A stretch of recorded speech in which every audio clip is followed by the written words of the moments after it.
दिल कोल पुछ पहला अखां नूं मनानी, दोवें कहण जाना ते बशक चली जानी। साडे नाल रुस के जे मत्थे वट पावेंगी, मत्थे वट पा के जे साडे कोल जावेंगी नी, डकेगी बहार तैनू मोड़ेगी हवा नी, दोवें कहण जाना ते बशक चली जानी। अस्सलाम वालेकुम viewers, film artist Shahbaz Akmal एक प्यारे से व्लॉग के साथ आपकी खिदमत में हाजिर है। व्यूअर्स, बहुत से ऐसे फैंस हैं अकमल के, मेरे वालिद साहब के, जो कि उनको लव करते हैं और सुबह से लेकर शाम तक आपस में दोस्तों में यही उनकी बात होती है वालिद साहब के मुतालिक ज़्यादातर। तो बड़े लोग कमेंट्स करते हैं कि आप ये फ़िल्म का भी हमें बताएं, कैसे बनी, क्या हुआ। तो आज जो पब्लिक के इसरार पे, फैंस के इसरार पे, जिगरी यार एक फ़िल्म थी मेरे वालिद साहब की, बड़ी कामयाब फ़िल्म थी, बड़ी खूबसूरत फ़िल्म थी। तो उसके मुतालिक मैं कुछ व्लॉग बनाना चाहता हूँ और जो उनकी प्यारी प्यारी चीज़ें हैं वो आपकी खिदमत में पेश करूँगा। थोड़ी सी स्टोरी भी साथ साथ आपको बताता जाऊँगा। तो ईद उल फ़ितर का दिन था, 12 जनवरी की तारीख़ थी और सन था 1967, जब वो ईद उल फ़ितर के रोज़ जुमेरात के दिन वो रिलीज़ हुई और लोगों ने उनको बहुत पसंद किया और बड़ी वो प्लैटिनम जुबली फ़िल्म हुई। बड़ी ज़बरदस्त फ़िल्म थी वो। पुरानी फ़िल्मों में एक ऐसी फ़िल्म है जिसको अगर आप देखना शुरू करें तो टिल एंड तक आप उसको देख के ही हटेंगे, बीच में नहीं छोड़ी जा सकती वो फ़िल्म। ऐसी फ़िल्में थीं, ऐसी कहानियाँ थीं। तो उसमें जो डायरेक्टर थे उस फ़िल्म के, उनका नाम था इफ्तिखार खान साहब। वो बड़े कामयाब इंसान थे और बड़े माशाल्लाह उनका नाम है डायरेक्टर में, जितने भी डायरेक्टर्स हैं। तो उसमें सावन था और मज़र शाह साहब थे, अकमल ख़ान साहब थे, मुनव्वर ज़रीफ़ साहब थे, अलाउद्दीन साहब थे, नगमा बेगम अकमल ख़ान साहब के साथ थी, मीना शोरी थी, ज़ीनत बेगम थी, फ़ज़ल हक साहब थे, वो भी बड़े प्यारे इंसान थे और मेरे वालिद साहब के बड़े करीबी दोस्त थे। और जगी मलिक साहब भी थे और ज़हूर शाह साहब भी एक नाम था, वो भी उस फ़िल्म में जलवा अफरोज़ हुए। और सुल्तान राही साहब की उसमें एक गेस्ट था छोटा सा। तो उस ज़माने में आपको पता है उनका एक स्ट्रगल का दौर था, तो उन्होंने गेस्ट के तौर पर उनको लिया। और जो उसके प्रोड्यूसर थे मियाँ इफ्तिखार साहब थे, मोहम्मद सदीक़ साहब थे, राइटर उनके हसीन कादरी साहब थे, जिन्होंने ये लाजवाल कहानियाँ लिखी और गाने बहुत से लिखे। वो बड़े कामयाब और बड़े प्यारे इंसान थे और फ़नकार थे। और उस फ़िल्म में जो मौसीकी तरतीब गई वो बाबा चिश्ती साहब जो थे, वो मरहूम, वो बड़े कामयाब म्यूज़िक डायरेक्टर थे। उन्होंने वो फ़िल्म में म्यूज़िक दिया।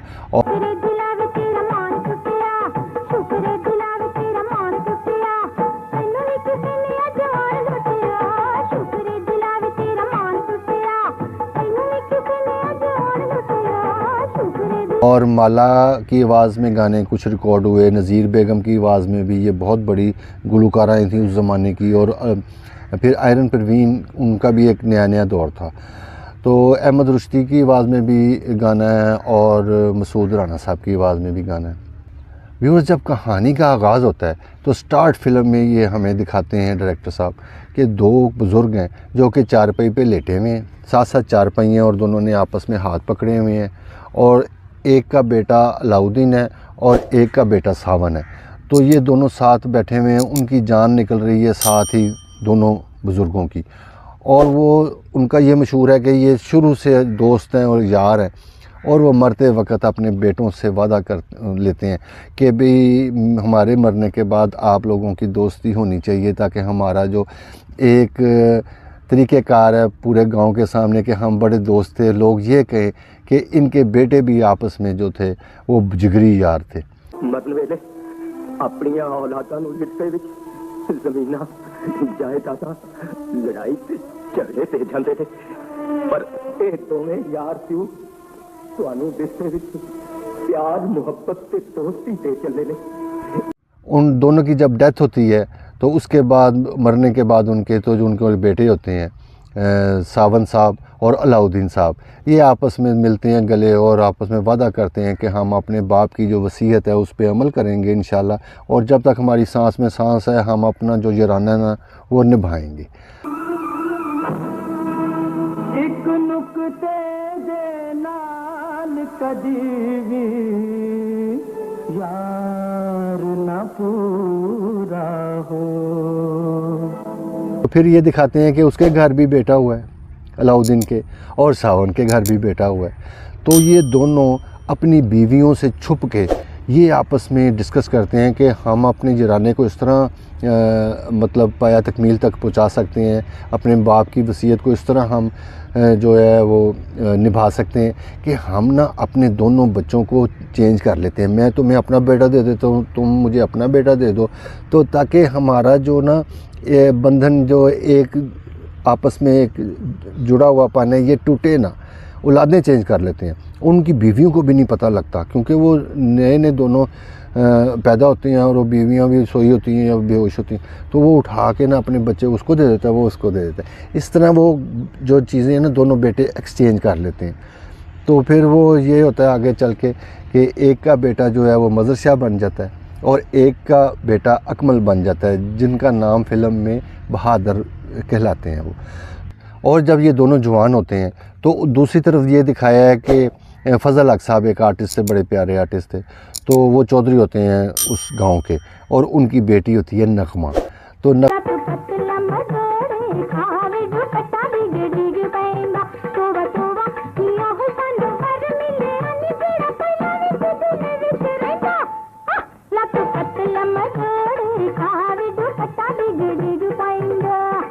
और जो नगमा है वो बहादुर को चाहती है अकमल को।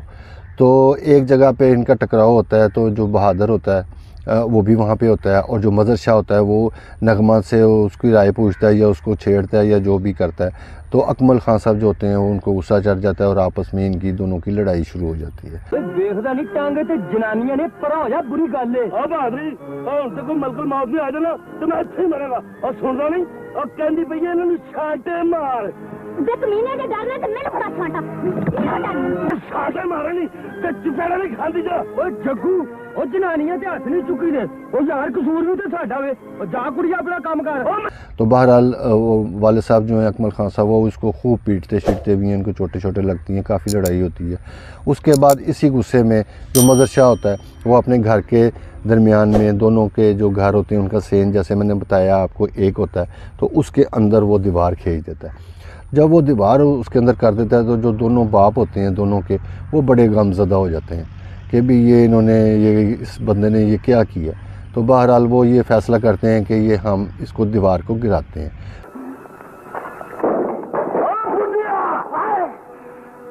पीछे क्यों हटने? मेरे हो जा, मैं तेरी कब्र पक्की कर दूंगा। कंधे से कच्ची भी नहीं बनेगी पर मैं तेरी कब्र पक्की बनाऊंगा। तो जब वो गिराते हैं थोड़ी बहुत तो उसके बाद वो जो मज़र शाह होता है वो सीधा हो जाता है, वो अपने उसके चचा जो लगता है उसको भी मारता है। और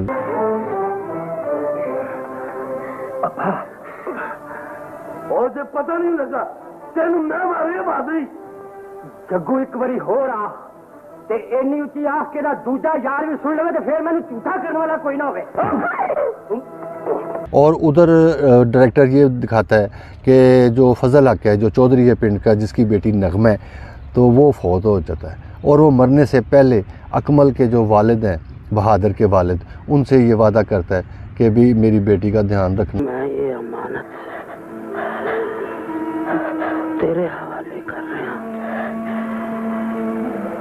इनू प्यो बन के विद्या करी, जे इन कोई दुख पहुंचा तो मेरी रूह में बड़ी तकलीफ पहुंचेगी। तो उसके बाद उनकी वो डेथ हो जाती है। तो ये जो दोनों यार होते हैं मज़र शाह और अकमल के जो वालिद बने होते हैं सावन साहब और अलाउद्दीन साहब, ये दोनों आपस में ये बात करते हैं कि हम कुछ ऐसा करें कि ये ज़िम्मेदारी जो है इसको हम निभा सकें। तो लिहाजा वो नगमा बेगम से ये पूछते हैं कि आपको कौन सा बंदा पसंद है जिससे हम आपकी शादी कर दें। तो वो बहादुर का नाम लेती है कि मैं उसको चाहती हूँ। ये गल भुल गए चाचा कि उन्होंने मैं तुहाडी धी बना के विदा करन दा आख्या सी। चाचा जी मेरे हाथ बांह फड़ाए। बस बस सारी गल समझ आ गई। ले तू जाती रानी जा। लिहाजा फिर एक टर्निंग पॉइंट आता है कहानी में और जो मज़र शाह होता है वो और आग बगोला हो जाता है। उसके बाद मज़र शाह ये करता है कि वो जगी मलक के पास जाता है, वो भी एक बदमाश का किरदार है, तो उसके पास जाता है और वो बदला लेने की सारी स्कीम बनाता है। और फिर वो जग्गी मलिक साहब हैं, वो उसके साथ मदर शाह जब मिलता है तो ये दोनों मिल के नगमा बेगम को अगवा कर लेते हैं। और अगवा जब करते हैं तो फिर जो बहादुर का किरदार है अकमल का, वो वहाँ पहुँचता है और अपनी गैरत को बताता है कि ये मेरी गैरत है, और ललकारता है उनको, और फाइट शाइट होती है, उनको वहाँ से छुड़ाता है नगमा बेगम को।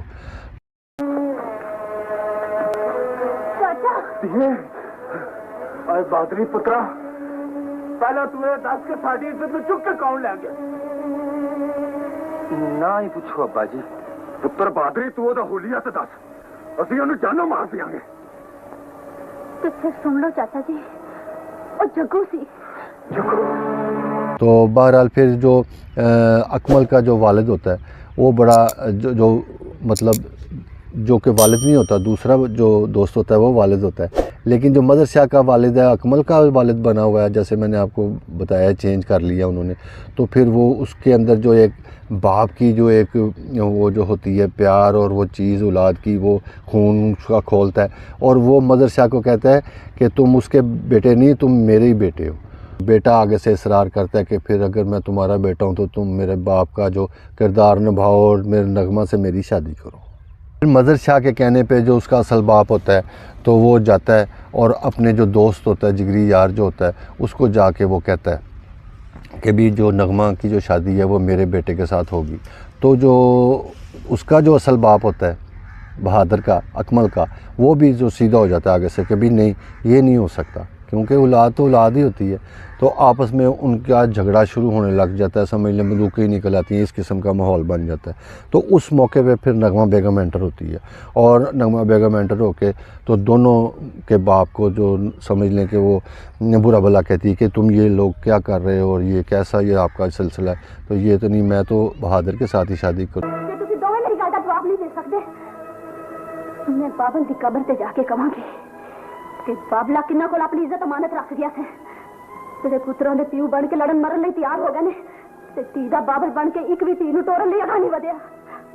पुराने यार नवे दुश्मन बन गए ने बाबला, जो तीदी बाएं नाले हाथ फड़ाई थे जना पीऊ बन दा बादरे दस के जाना थी। और फिर उसके बाद नगमा का जो ड्रामा चलता है, उसके बाद जो मदर शाह का बाप होता है वो मान जाता है और फिर अपने जो रास्ते पे आ जाता है और वो शादी पक्की कर देते हैं कि भी नगमा के साथ बहादुर की ही शादी होगी।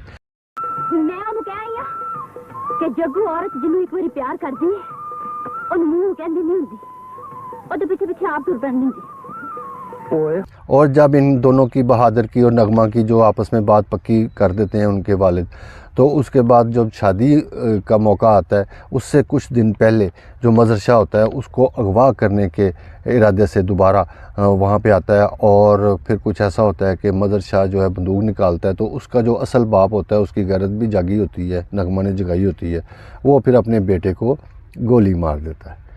तो ये उस फिल्म का समझ लें कि एक एंड ही था कि जिगरी यार जो होते हैं, उस यार ने अपने बेटे को भी कुर्बान कर दिया। पहले उसके दिल में जो पीछे आया था कि ये मेरा बेटा है, तो वो हमदर्दी उसकी ज़ाहिर हुई थी, लेकिन नगमा बेगम ने जब वो सारा ड्रामा बोलती है तो वो फिर पॉजिटिव हो जाता है और फिर इस मौके पे आके उसको वो मार देता है। दिल दा खून जिगर दा टुकड़ा एक अनमोल निशानी, जिगरी यारा ए निशानी, देख लिखी कहानी, ए कहानी आमन वालिया यार नू सुनावी ओए, यार बना के फेर न सोची सूली ते चढ़ जावी ओए। तो ये व्यूअर्स एक बड़ी प्यारी जो कहानी थी जो इस जिगरी यार की थी। तो और भी मैंने बहुत सी ऐसी फिल्में देखी कि उसके हसीन कादरी के इस ट्रैक के बाद, इस कहानी के बाद बहुत से लोगों ने उस चीज़ को पसंद किया, फिल्मी लोगों ने पसंद किया, हिंदुस्तान में लोगों ने, आज तक लोग वो चीज़ को यूज़ कर रहे हैं और बना रहे हैं बंटवारे का। और ये फिर बड़ा खूबसूरत वो सारा ट्रैक था, तो वो बड़ा दिल नशीन था, सबके दिलों में आज भी वो हर चीज़ ज़िंदा है और वो लोग उसको जानते हैं और पसंद करते हैं। तो ये एक बड़ी बात है। वो बड़े फ़नकार लोग थे और राइटर बहुत बड़े थे और वो सारी टीमें ही बड़ी कमाल की थी, जिन्होंने पाकिस्तान फ़िल्म इंडस्ट्री को कायम और दायम रखा अपने फ़न के साथ, अपनी जुस्तजू के साथ, और बहुत नाम हुआ। तो अब जो ज़वाल का जो ज़माना है वो तो अब ये बटाटू जितने लोग हैं ये जो बने हुए हैं बड़े कारीगर, तो इन्होंने बेड़ा गर्क कर दिया है। सब, जैसे मैं आपको आगे भी जिक्र करता हूँ, सब काम वाले लोगों को भगा दिया क्योंकि ख़ुद इनको काम नहीं आता था। इन्होंने कहा अगर ये लोग यहाँ पे रहेंगे तो हम कैसे कामयाब होंगे, तो इन्होंने मोनोपोली बना के अपनी झूठी तो फिल्म इंडस्ट्री को बर्बाद कर दिया। ये एक बहुत बड़ी इंडस्ट्री थी और बहुत काम होता था, बड़े लोगों का रिज़्क जुड़ा हुआ था। तो अब तो ये सारा कुछ ख़त्म हो चुका है। तो व्यूअर्स, ये एक बड़ी प्यारी फ़िल्म थी, मैंने कहा इसको डिस्कस करें और आपके कई लोगों के कहने पे ये मैंने आज व्लॉग बनाया जिगरी जार पे। तो ये सारा कुछ जो भी मैं इकट्ठा कर सकता था आपकी खिदमत में मैंने पेश किया। तो इंशाल्लाह अब नेक्स्ट व्लॉग में दोबारा मुलाकात हो जाएगी। अल्लाह ज़िंदगी दे आपको भी और हमें भी। तो मुलाकात होती रहेगी, व्लॉग बनते रहेंगे, इंशाल्लाह आपकी खिदमत होती रहेगी। तो ऐसे ही मेरे साथ देते रहें आप। आपका बहुत शुक्रिया। खुश रहें, आबाद रहें। नेक्स्ट व्लॉग में मुलाकात होगी, तब तक के लिए अल्लाह हाफ़िज़।